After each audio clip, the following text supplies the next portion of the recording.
से निजीकरण, NPR, NRC और जो है किसान कृषि बिल, ये अभी महेंद्र भाई ने बताया। सामान्य कोटा से सामान्य वर्ग का एक जो है आयोग वो तैयार करने की बिल्कुल पूरी तैयारी में है।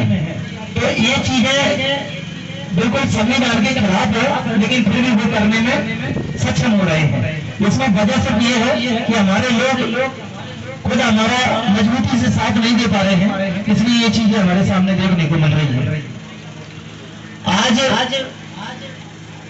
कायरा विधानसभा में भी ऐसी घटनाएं हमें देखने को मिली है। हमारे विधायक हैं, समाज से विधायक हैं ऐसी से, लेकिन फिर भी वो इस कृत्यों को नहीं रोक पा रहे हैं। इसकी वजह भी ये है परंतु चुनाव साहब ने संविधान में इस जो पीएम की जो कुर्सी है केंद्र में, इसको इतना पावर दिया है कि उसके अलावा किसी भी व्यक्ति पर कोई पावर नहीं रहता। प्रधानमंत्री एक इतनी बड़ी कुर्सी है, वो चाहे तो राज्यों का नाम भी बदल सकती है। मध्य प्रदेश को उत्तर प्रदेश में बदल सकती है, उत्तर प्रदेश को मध्य प्रदेश में बदल सकती है। ये ताकत भारतीय संविधान केंद्र की सरकार को देता है।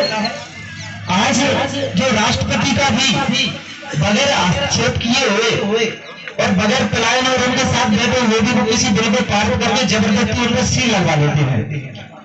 इसको कहते हैं गुलामी। यानी हमारे देश का राष्ट्रपति उन्होंने ऐसा गुलाम बनाया है कि वो कहेंगे तो वो किसी को काटेगा और वो कहेंगे तो किसी पर भूलेगा, अन्यथा की स्थिति में वो चुपचाप बैठा रहेगा। इसी प्रकार से विधानसभा में, लोकसभा में भी यही पोजीशन है।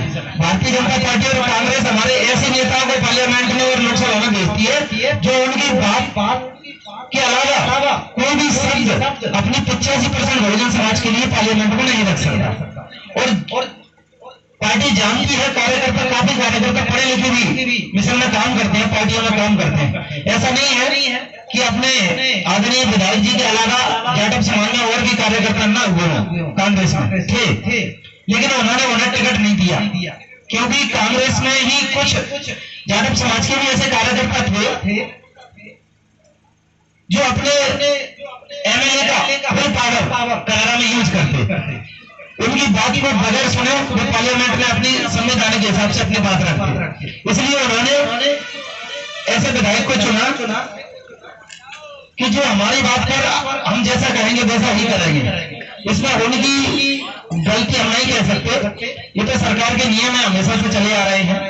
लेकिन मैं आपसे ये निवेदन करना चाहूंगा इस छत्तीसपुर की धरती से, इस छत्तीसपुर के मंच से, कि इस तरीके से हम कितने भी कार्यक्रम करें शायद हम विजय प्राप्त नहीं कर सकते, क्योंकि विधानसभा में 70 और 75,000 वोटों की हमें जरूरत होती है जीतने के लिए। लेकिन एक गांव में 10 गांव की मीटिंग इकट्ठी होती है, अगर उसमें 50 लोग हम इकट्ठे होकर 50 लोगों को जगाएंगे एक बार आके, तो शायद इसमें समय बहुत लंबा लग जाएगा। इतना समय हमारे पास बचा नहीं। आज भारतीय जनता पार्टी के हाथ में सबसे बड़ी ताकत है, जिससे देश का भविष्य और हमारे बच्चों का भविष्य तय होता है, वो उनकी मुट्ठी में है। तो आप ये समझिए कि पूरा सिस्टम उनके हाथ में है।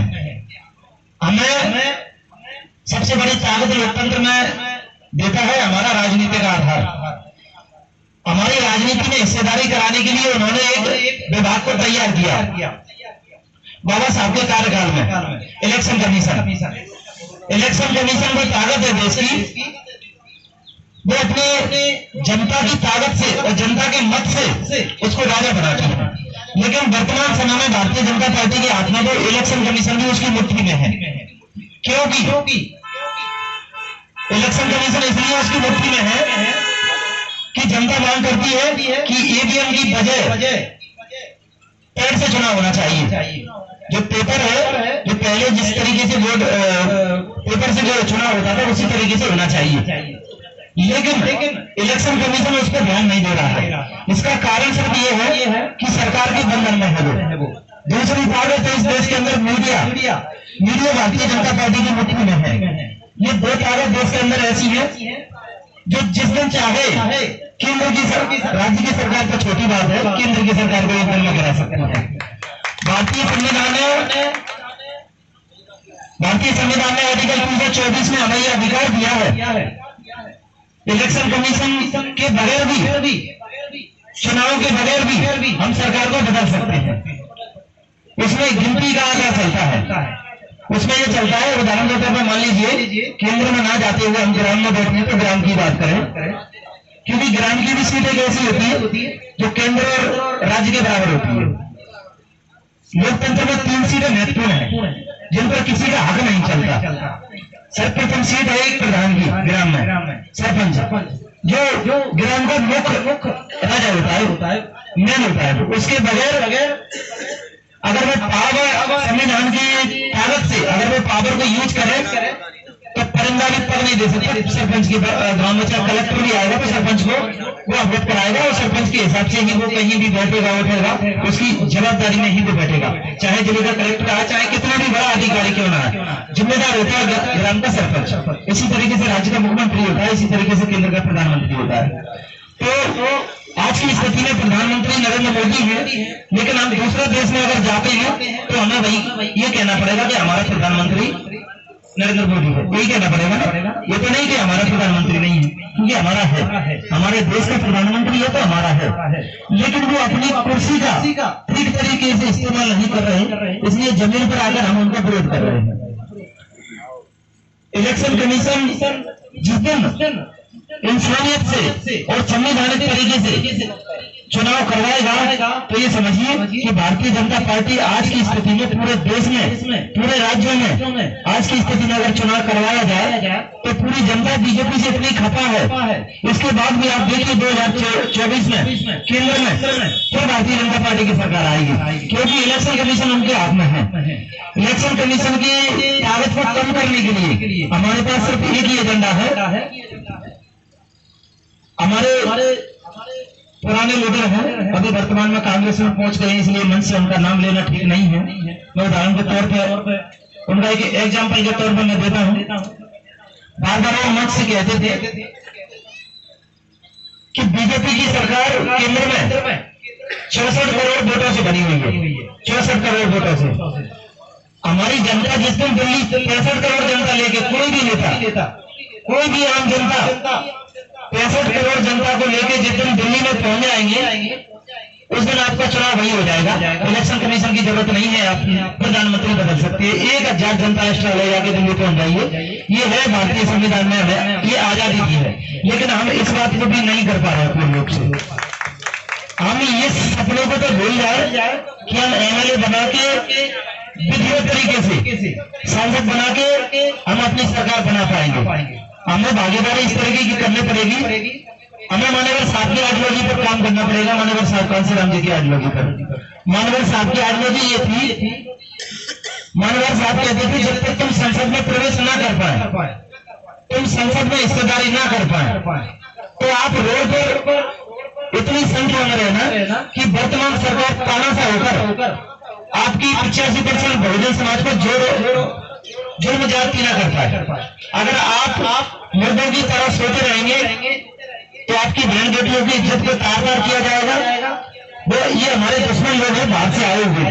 हमारे देश के अंदर मूल निवासी सिर्फ 85% बहुजन समाजी है, इसके अलावा जो 15% है ये बाहर से आए हुए लोग हैं। ये हमें समझना पड़ेगा। और अभी हम सीमित हैं सिर्फ अपनी समाज तक। इस देश का बहुमूल्य जो समाज है, जो इस देश की सत्ता पर जिनकी वजह से जो 15% काबिज है, वो वजह है ओबीसी, बैकवर्ड में जाकर जब तक हम अपनी जो है उनको ये चीजें नहीं बताएंगे कि आप भी शूद्र हैं। देश में, हमारे देश में, सिर्फ भारत देश में, बाकी विश्व के किसी भी देश में नहीं, सिर्फ भारत देश में वर्ण है, वर्ण व्यवस्था। तो जो वर्ण व्यवस्था है उसके बारे में हमें ओबीसी को समझाना पड़ेगा। और जिस दिन ओबीसी जाग गया, समझो उस दिन 15% भाग गया। ये भी बाबा साहब मानवर साहब की आइडियोलॉजी है, कांसीराम साहब की। उन्होंने ओबीसी को जगाया, जगह जगह जाकर, गांव जाकर उन्होंने केंद्र के माध्यम से ओबीसी को जगाया। तो विश्व में सबसे बड़े राज्य में, देश के सबसे बड़े राज्य उत्तर प्रदेश में बहुजन समाज पार्टी की 4 बार सरकार बनाई। ये आपके पास उदाहरण है कि नहीं? ये किसने बनाई सरकार? मानवर साहब ने। तो मुमकिन है ना मुमकिन है क्या नहीं है, लेकिन हमारे लोग इस बात से हिम्मत हारे हुए हैं कि बहुत से नेता, बहुत से कार्यकर्ता समाज में बलिदान दे चुके हैं, वो इतना काम और मेहनत उन्होंने की है, लेकिन वो इस सत्ता को हासिल नहीं कर पाए, तो हम क्या कर पाएंगे। ये उनकी सोच गलत है, ये निगेटिव सोचना हमें बंद करना पड़ेगा।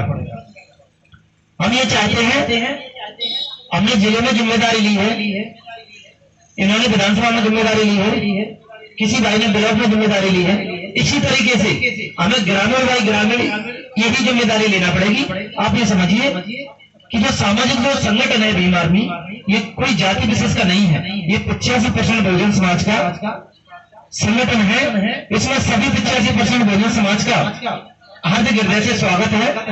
और हमें ग्राम ग्राम में 2-2, 4-4 लोग ओबीसी समाज से निकालने पड़ेंगे। जब वो मंच पे आके अपने समाज के लिए प्रेरित करेंगे, अपने समाज के लिए इस मिशन से रूबरू कराएंगे, तो उनकी समाज निकल के आएगी, तब हम सत्ता में प्रवेश नहीं कर पाएंगे। इस तरीके से हम अगर अपने समाज में, अपने ग्राम ग्राम में अगर मीटिंग लेते रहे, इस तरीके से हम सत्ता में काबिज कभी भी नहीं हो सकते। मेरा आपसे बार बार यही निवेदन है कि आप ग्रामीण लेवल पर वर्ग के हिसाब से टीमें तैयार करें और उनको इन महापुरुषों के बारे में, जिन महापुरुषों की किताबों से उनको जानकारी मिलेगी, वो मिशन को समझेंगे, लक्ष्य को समझेंगे, तो ऑटोमेटिक वो आगे चलेंगे और आपको पीछे चलने की जरूरत है, वो पहले ही आगे चलेंगे। क्योंकि हमारा कारण ये है कि हम उनको इन महापुरुषों के विचारों से अवगत नहीं करा पा रहे हैं। हम अपने अपने लोगों में बिजी बने हुए हैं। मेरी आपसे बार बार यही है, उनको आप वर्णों के बारे में समझाइए कि वर्ण शूद्र वर्ण